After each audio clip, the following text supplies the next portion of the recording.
Good morning, everybody. Hello. Good morning. Good morning. How are you? Um, this is John Montgomery, your boy, your man's failed artist, homeless artist, homeless white guy, coming back to you with another little dynamic video. This morning, we're doing a little something different. We're trying a little something different. Since I got the ability to do something right now that I can't usually do, I'm going to go ahead and seize the opportunity. So, first things first, I just want to go ahead and show you um, basically this that I'm working on, which is a Batman piece that is essentially, me just kind of sketching and getting things out of my head and working on something because art has always been a resource for me to sit down and kind of focus my energies and do whatever I got to do and take my mind off of shit. So that's what we did the other night. I just kind of sit down. It's like it's been a while since I've had the ability just to sit down and sketch and draw and do something that I haven't been able to do for a very long time now. Anyways, so the process, as you can see, is kind of coming along nicely. And I wanted to take this opportunity to discuss some things about art that a lot of people never, really talk about, and I don't talk about, and things that I've just found out over time that may help you with art, that may help you with drawing or sketching or whatever. So, first off, let me just say I'm also a musician, and I haven't done music in a very long time either. Uh, you know, I had a band, garage band, when I was a kid and stuff like that. And, that's where I really picked up music. I've always had a love for music, creating music, and I've always had a love for everything artistic. That's why I go into like writing and stuff like this. It's always called to me.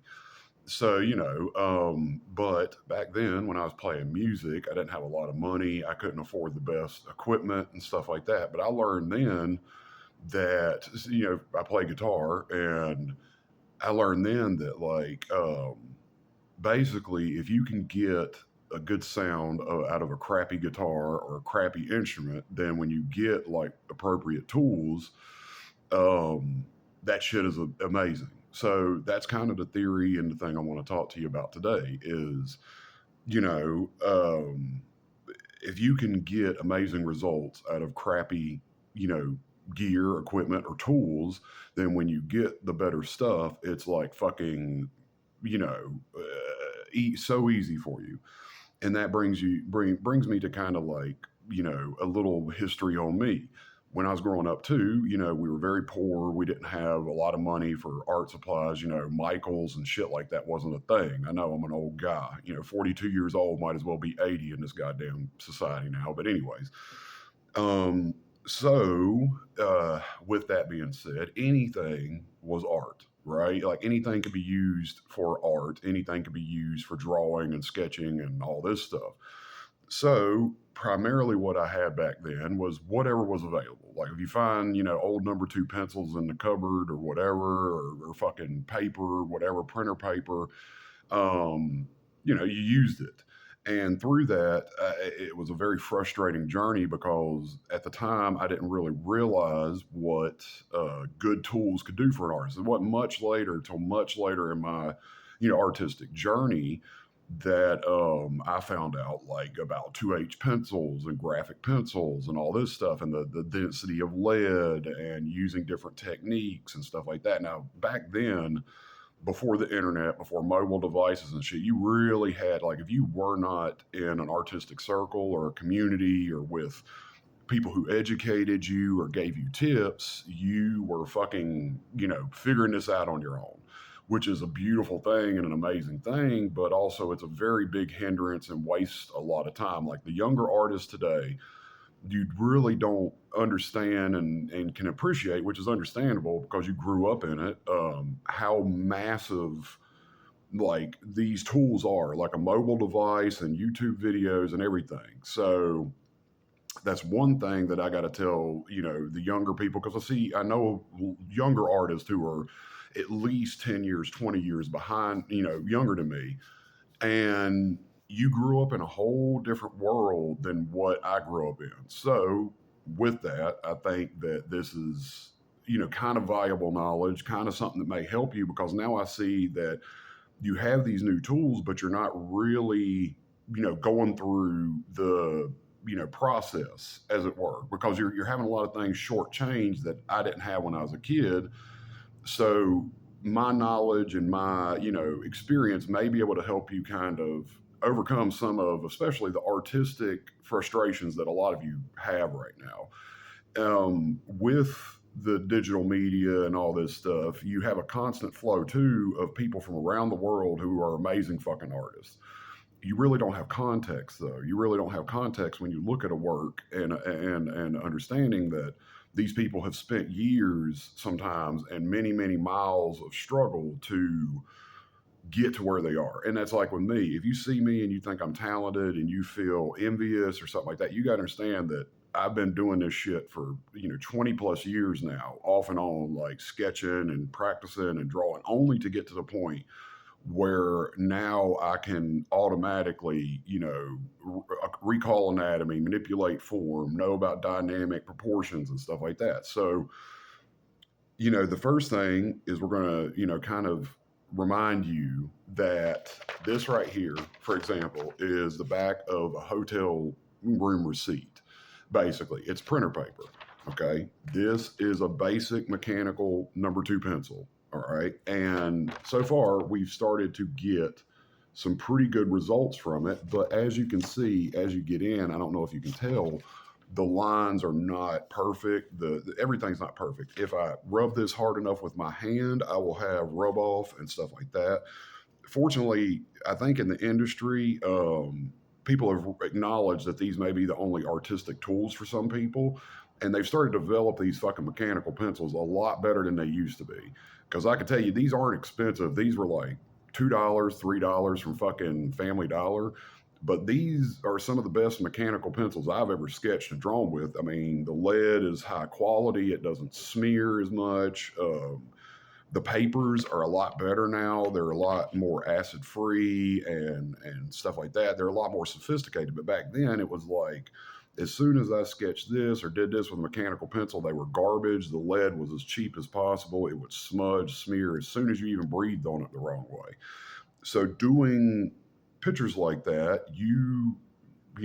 practiced, and became very aware of where your hand is all the time. That's why I have a bad habit now of washing my hands all the time, because I'm constantly aware of that oil that's on your hands. And that's kind of what did it to me, because back then I'm like, well, what's doing this primarily? It's the oil and being broke and poor and trying to create something and practice something. It's like, you fucking start to get things like that.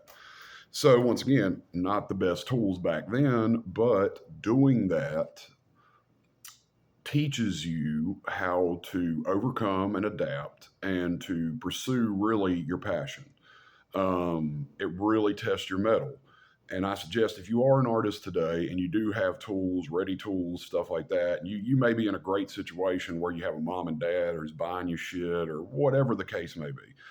I suggest you really go back to primitive techniques, primitive sketching, primitive this, the most basic, cheapest supplies you can, and trying it for a while. And then when you go back to the good stuff, you're like, wow, this is the difference. Um, and, whatever you can accomplish with that, whatever you can do with that is, going to only make the better tools so much easier to use. Once again, going back to the music, whenever I had a bad guitar with bad strings, with bad pickups, if you can make a sound out of that, if you can make something that sounds fucking good, when you get a hold of a fucking Les Paul or a fucking, $700 guitar, it's like, wow, you can really appreciate the difference in quality and sound, and it becomes so much easier, and you move faster, you do better.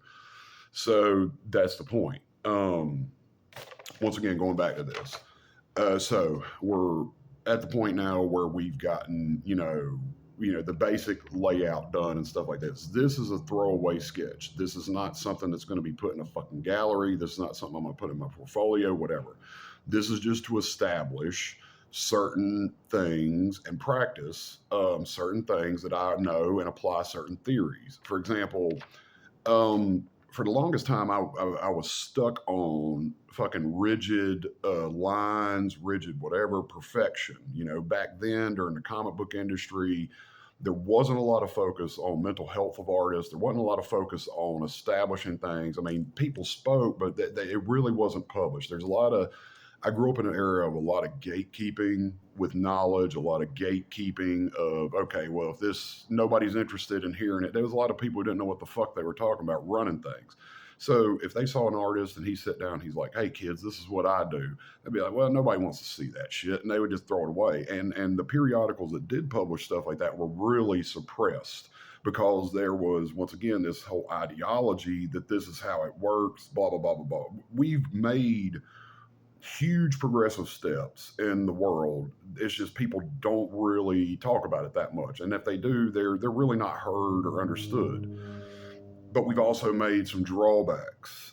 Some of the drawbacks are with art is, once again, you're getting a constant flow of brilliant and amazing fucking artists out there, and it's affected me too because I would go online and I would look at some of these people and I'd be like, man, I can't do that. And man, I'm frustrated because I know I can do that, but I don't have the tools. I don't have money for $1,000 computer or a $2,000 rig or something like that.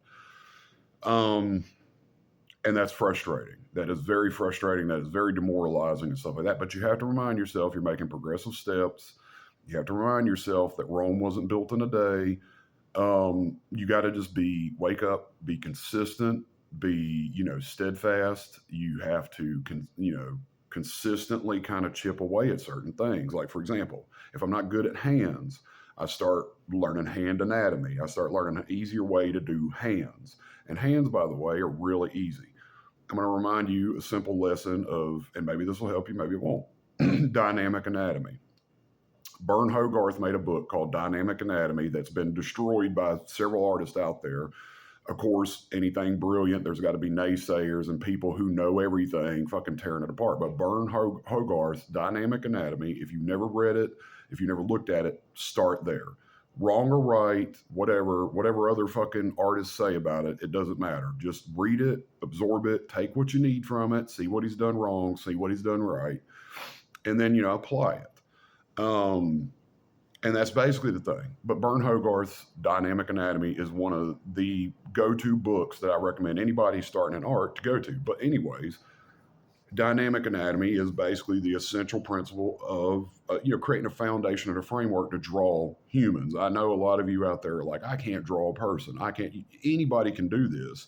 It's just the fact that the knowledge has been skewed for so long and broken for so long that there's really not a fast track for artists or anybody to pick up art. I basically have spent my life trying to mentally break down a process and a teaching technique that could get anybody, kind of like with fucking Bob Ross. Bob Ross was a huge influence on me because it was one of the first exposures to art. But he taught everybody you can do painting, you can do anything. You just have to, see the simple little tricks. At the end of the day, artists, all we are is magicians. We are wizards. We are magicians. We are magic makers. But being a magician, you know how the card trick works. And you know how you made the dove come out of a hat and all that. We are there and we show you the illusion, but you do not see the processes of how we got that fucking, thing in the hat. Which is another way to see yourself as an artist. You have that power over an audience. You create this illusion that they see, but they don't see how you slip the card up your sleeve or how you got this, right? So you could use that to your advantage. But once again, going back to Dynamic Anatomy, everything in a mammal, from a dog to a human to a whale to whatever, runs on a system. Essentially, that system is, mechanical. It's organic mechanics, but it's mechanical nonetheless. Your head, your body, your arms can only be so long, right? They can only do before the system breaks down. For example, with an ant, they did tests, and I seen a cool video a while back about an ant, and how a monster movie ant would never be able to practically exist. It's basically exponentially scaling up stuff. And eventually that ant, its structure would not be able to sustain its body weight because it is built, it's an organism that is built for something so tiny, and it only works in a tiny scale, but as it scales up, it fails because it was never engineered or designed to do that way. And it's a crazy thing about science and organic science and biology that's fucking awesome, I believe, because it's like you can have something that works here, but as you scale it up, it fails, right? And it's the same structure, but it works on a small level, which in turn allows this ant to lift like so much weight and do so many more things. But as it gets bigger, it would fail that system of survival and logic, which, like I said, always fascinated me. But mammals are the same way. Humans are the same way. You got to start to see it and try to see it as, it's all a system. So in your art, when you're drawing a human being, everything has to make sense in a relative proportion, right? Like my head cannot be this huge and be supported by this neck, and vice versa. If I have a tiny head and a tiny neck, that doesn't work. It all starts with the head. It all starts with the skull, the head.